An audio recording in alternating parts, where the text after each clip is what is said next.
আউযু বিল্লাহি মিনাশ শাইতানির রাজিম। বিসমিল্লাহির রহমানির রহিম। শুরু করছি আল্লাহর নামে।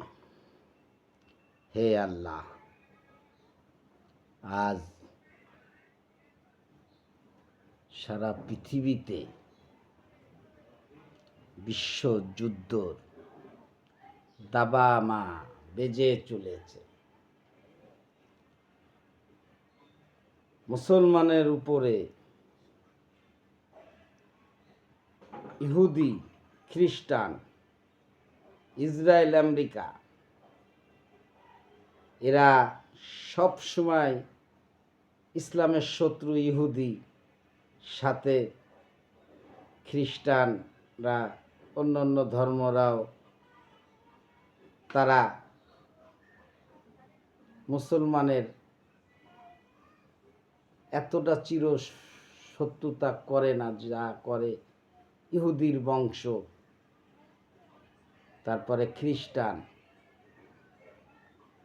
আমেরিকা, ইসরায়েল দেখে না কি পরিস্থিতি, তাদের অস্তিত্ব, মোরলগিরি টিকিয়ে রাখার জন্য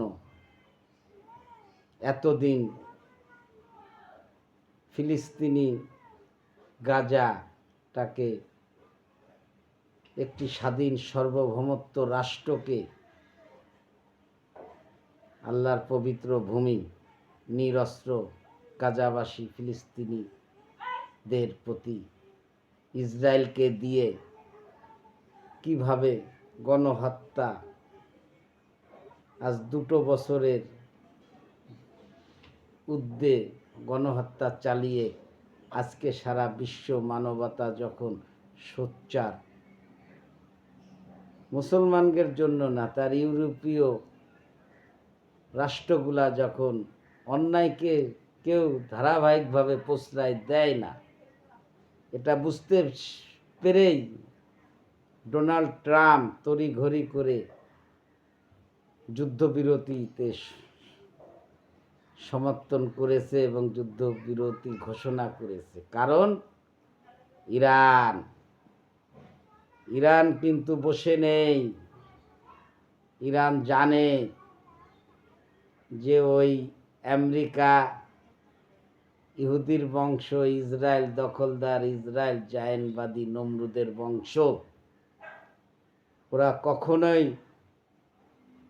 আমাকে, আমার রাষ্ট্রকে, আমার ইসলামকে, আমার মুসলিম উম্মাকে এরা ধ্বংস করে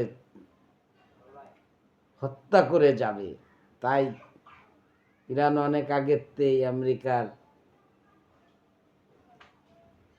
সাথে বিদ্রোহী করে, প্রতিবাদ করে সে আরো 50 বছর আগেই সে বেরিয়ে গেছে আমেরিকার কাছ থেকে। নো, আপনি ইসলামের শত্রু, মুসলিম উম্মার শত্রু, আপনার সাথে থাকা যাবে না।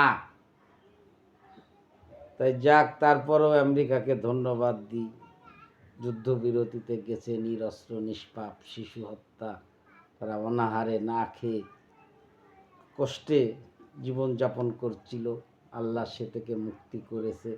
দেখা যাক কতদিন এই যুদ্ধ চুক্তি বলবৎ থাকে। আমেরিকা, ইসরায়েলকে বিশ্বাস করা যায় না, কান্নাগিনী সাপকে বিশ্বাস করা যায়। তারপরেও আল্লাহ সকলকে ভালো রাখুক, সকল মুসলিম উম্মাহ এক হও, ওই নমরুদের বংশ ইসরায়েল আমেরিকার বিরুদ্ধে জিহাদ করো। আমিন।